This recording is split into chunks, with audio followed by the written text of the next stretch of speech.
Having just shifted into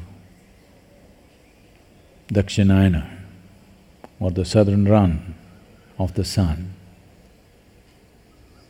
or the relationship between the planet and the sun, has moved into the southern mode. In the yogic culture, this is held as the sadhana pada. That means this is the best time to work upon yourself.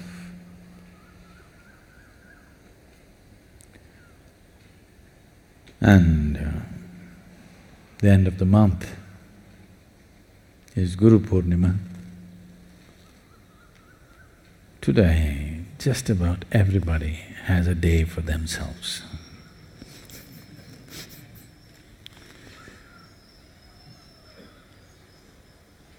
There are pet food days, there are bubble bath days,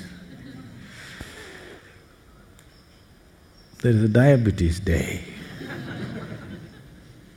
Of course, many other days of some significance. Of course, now there's a yoga day.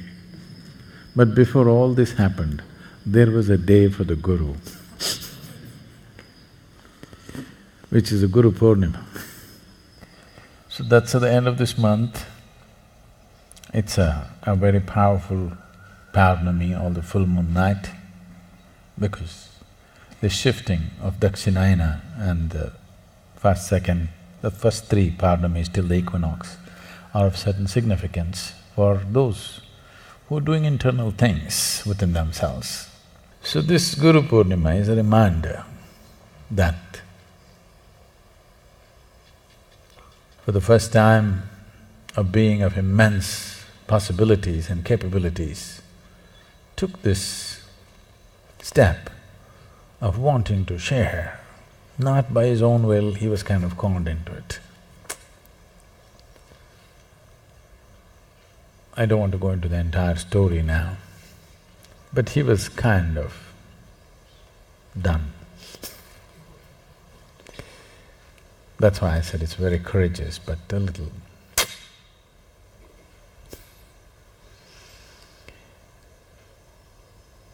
So here we are.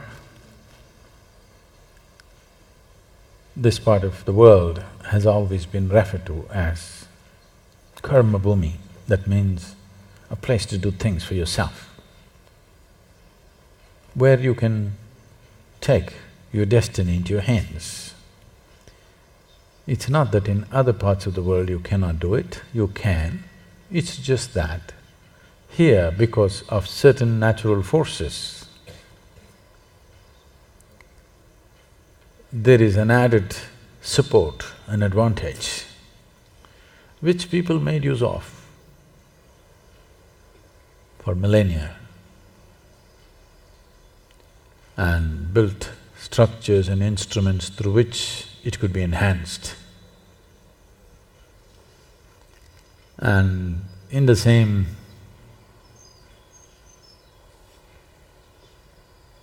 aspiration to create a fantastic tool for people's evolution or hastening one's evolutionary process,